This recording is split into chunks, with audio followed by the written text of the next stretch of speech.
नमस्ते। ये आकाशवाणी आहे। हाणे तव्हां अनिल वंजाणी खां ॿुधंदा सिंधीअ में ख़बरूं। सभ खां अवल ख़ासि ख़बरूं। नेपाल में काल्ह आयल बोर्ड में फौतियुनि जो अदद वधी 270 थियो आहे ऐं हज़ारे माण्हू लापता आहिनि। प्रधानमंत्री नरेंद्र मोदी छंछरु ॾींहुं उज़्बेकिस्तान ऐं किर्गिस्तान जे 4 ॾींहंनि जी यात्रा ते रवानो थींदो। प्रधानमंत्री नरेंद्र मोदीअ चयो त सरकार 21वीं सदीअ जे भारत जे लाइ जदीद तरीन रांदरुनि इंतज़ाम तयारु करण लाइ कौलबद्ध आहे। राष्ट्रपति द्रौपदी मुर्मू चयो त विश्व सां गॾु मुल्क जो रिश्तो हमेशा राष्ट्र हित सर्वोपरि जे हितनि मुताबिक़ हुअणु घुर्जे ऐं कोलंबो में भारत ऐं श्रीलंका जे विच में ॿियो ऐं आख़िरी क्रिकेट टेस्ट मैच ड्रॉ रहियो। हाणे ख़बरूं तफ़सीलवार ॿुधंदा। नेपाल में काल्ह आयल बोर्ड में फौतियुनि जो अदद वधी 270 थियो आहे ऐं हज़ारे माण्हू लापता आहिनि। अमलदार लापता माण्हुनि जी ॻोल्हा में मसरूफ़ आहिनि। इन में 288 भारतीय सैलानी भी शामिल आहिनि। नेपाल पुलिस मुताबिक़ अॼु 93 वधीक मड़ बरामद थिया आहिनि। तिब्बत ऐं नेपाल जे अमलदारनि मुताबिक़ हेल ताईं 1300 खां वधीक माण्हू लापता आहिनि। नेपाल पुलिस जे तर्जुमान ॿुधायो त हेल ताईं मुतासिर इलाक़नि खां 800 खां वधीक माण्हुनि खे बचायो वियो आहे। इन में ज़ख़्मियल बि शामिल आहिनि। भारत नेपाल में बोर्ड जे सबबि फाथल भारतीय नागरिकनि जो पतो लॻाइण ऐं उन्हनि खे महफ़ूज़ ॿाहिरि कढण जूं कोशिशूं तेज़ कयूं आहिनि। नईं दिल्लीअ में विदेश वज़रात जे तर्जुमान रणधीर जायसवाल ॿुधायो त भारत नेपाल में जारी राहत ऐं बचाव अभियान में मदद वास्ते 47 टन राहत सामग्री मोकिली आहे। 2 जहाज पे हम लोगों ने सहायता नेपाल को पहुंचाया है। पहला जहाज यहाँ से 10 टन करीबन रिलीफ मटेरियल लेके काठमांडू पहुंचा था, जिसमें कि कंबल, सोलर लैंप, दवाइयाँ, हाइजीन किट्स और टेंट वगैरह इस प्रकार की चीजें हैं। दूसरा जहाज C-17 वो आज सवेरे हमारे यहाँ से निकला और इसमें 37.5 टन की सप्लाई, जिसमें कि 28.5 टन रिलीफ आइटम्स और 8 टन दवाइयाँ और 1 टन खाने पीने की सामग्री और जो भी मानवीय सहायता हो सकता है वो भी हम प्रदान करेंगे। ताज़ा ख़बरूं मिलण ताईं श्री जायसवाल ॿुधायो त कैलाश मानसरोवर यात्रा जे लाइ नेपाल वियल तमिलनाडु जे 21 नागरिकनि खे महफ़ूज़ बचायो वियो आहे। राष्ट्रीय आपदा मोचन अमले NDRF चयो त नेपाल में आयल विनाशकारी बोर्ड सां बिहार ऐं उत्तर प्रदेश जे साहिली इलाक़नि ते हेल ताईं कोई ख़राब असर कोन थियो आहे। हालांकि ॿिन्ही राज्य सरकारुनि जे तालमेल सां सूरत हाल ते लगातार नज़र रखी पई वञे।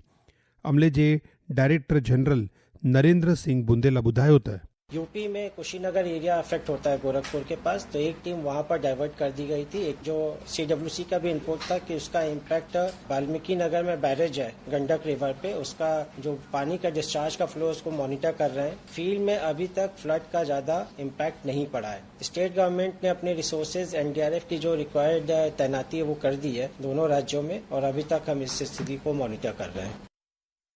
परडेई मंत्री डॉक्टर एस जयशंकर चयो त नेपाल जे बोर्ड मुतासिर इलाक़नि में सभिनी भारतीयुनि जी सूरत हाल ऐं सलामतीअ जी ख़ातिरी करण लाइ तुर्त असर हेठि कोशिशूं जारी आहिनि। डॉक्टर जयशंकर नईं दिल्लीअ में विदेश वज़रात जे विदेश सेक्रेटरी ऐं काठमंडू ऐं बीजिंग में भारत जे सफ़ीरनि सां गॾु नेपाल में बोर्ड जी सूरत हाल ते जाइज़ा बैठक कई। प्रधानमंत्री नरेंद्र मोदी छंछरु ॾींहुं उज़्बेकिस्तान ऐं किर्गिस्तान जे 4 ॾींहंनि जी यात्रा ते रवानो थींदो। नईं दिल्लीअ में परडेही वज़रात ओलह जे सेक्रेटरी CB जॉर्ज ॿुधायो त यात्रा जे पहिरें तबके में प्रधानमंत्री उज़्बेकिस्तान जे राष्ट्रपति जी नींड ते ताशकंद जी 2 ॾींहंनि जी सियासी यात्रा कंदो। ताशकंद खां प्रधानमंत्री मोदी किर्गिस्तान जी राजधानी बिश्केक वेंदो। भारत 12 ऐं 13 सितंबर ते 18 ब्रिक्स शिखर सम्मेलन जी मेज़बानी कंदो। नईं दिल्लीअ जे भारत मंडपम में मुंतज़िम इन शिखर सम्मेलन में ब्रिक्स मेंबर ऐं भाईवार मुल्कनि जे अॻवाननि सां गॾु नींडियल एवज़ी बि शामिल थींदा। भारत जी ब्रिक्स सिधारत लचकेदार, नवाचार, सहकार ऐं स्थिरता जे लाइ निर्माण विषय ते आधारित आहे।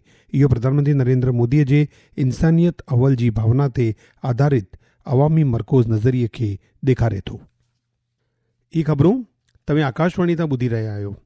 ई ख़बरूं तव्हां असांजी YouTube channel AIR news Gujarat तां बि ॿुधी सघो था।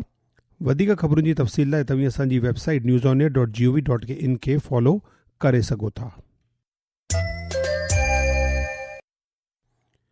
प्रधानमंत्री नरेंद्र मोदीअ चयो त सरकार 21वीं सदीअ जे भारत जे लाइ जदीद तरीन रांदरुनि इंतज़ाम तयारु करण लाइ कौलबद्ध आहे। श्री मोदीअ वीडियो कॉन्फ्रेंस ज़रिए खेलो इंडिया संवाद कार्यक्रम खे ख़िताब कयो। उन चयो त यूनिवर्सिटियुनि खां वठी जदीद तरीन तरबियत मर्कज़नि ताईं मुल्क भर में अहिड़ो रांदिरू ढांचो विकसित कयो पियो वञे जंहिंमें रांदीगरनि जे हुनर खे हर सतह ते सहकार मिले। हमारी सरकार भारत में 21वीं सदी का आधुनिक स्पोर्ट्स इकोसिस्टम बनाने के लिए पूरी तरह प्रतिबद्ध है। आज स्पोर्ट्स यूनिवर्सिटी से लेकर आधुनिक ट्रेनिंग सेंटर्स तक देश में एक ऐसी व्यवस्था बनाई जा रही है जिसमें प्रतिभा को पहचानने से लेकर उसे दुनिया के मंच तक पहुंचाने तक हर स्तर पर सहयोग मिले। प्रधानमंत्रीअ चयो त रांदिरुनि सां जीवन बदिलजंदो आहे ऐं मुल्क जी शान वधंदी आहे। जब मैं स्पोर्ट्स की बात करता हूं तो ये केवल मेडल जीतने तक सीमित नहीं है। ये विकसित भारत के निर्माण में भारत की खेल शक्ति और भारत की युवा शक्ति को एक साथ जोड़ने का अभियान है। मैं हमेशा कहता आया हूं, जो खेले वो खिले, और खेल में खिलना सिर्फ मैदान पर जीतना नहीं है। खेल में खिलना मतलब व्यक्तित्व का खिलना और देश का गौरव बढ़ाना। नौजवान कार्य ऐं रांदिरुनि मंत्री डॉक्टर मनसुख मांडविया चयो आहे त मर्कज़ी सरकार मुल्क में मज़बूत रांदिरुनि इंतिज़ाम ऐं बुनियादी ढांचो विकसित करण जे लाइ 36,000 करोड़ रुपया मंज़ूर कया आहिनि। भारत का स्पोर्ट्स इकोसिस्टम केवल इंफ्रास्ट्रक्चर और मेडल्स तक सीमित नहीं है। फिट इंडिया से करोड़ों युवाओं को जोड़ने से लेकर संडे ऑन साइकिल जैसी पहलों तक आपने फिटनेस को लाइफस्टाइल और स्पोर्ट्स को नेशनल मूवमेंट बना दिया है। सिर्फ इतना ही नहीं, नेशनल स्पोर्ट्स गवर्नेंस एक्ट के माध्यम से ट्रांसपेरेंसी, अकाउंटेबिलिटी और फेयर अपॉर्चुनिटी को मजबूत करने का प्रयास यह सुनिश्चित करता है कि प्रतिभा को अपना टैलेंट साबित करने का समान मंच मिले।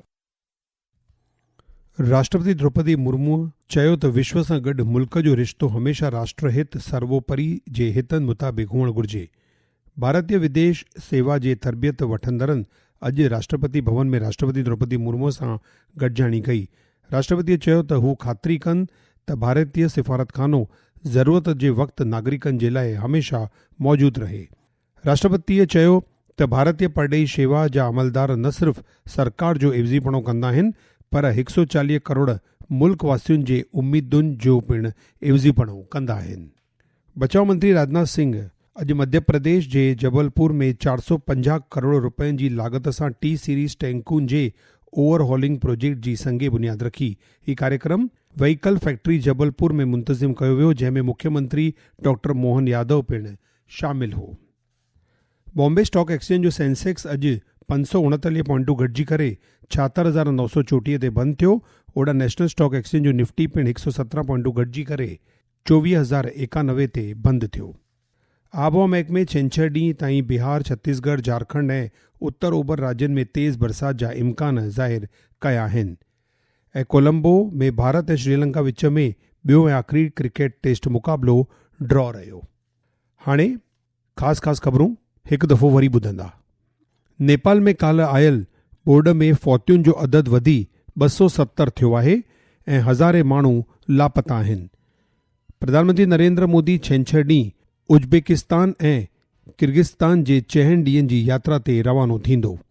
प्रधानमंत्री नरेंद्र मोदीअ चयो त सरकार 21वीं सदीअ जे भारत जे लाइ जदीद तरीन रांदिरुनि इंतिज़ाम तयारु करण लाइ कौलबद्ध आहे।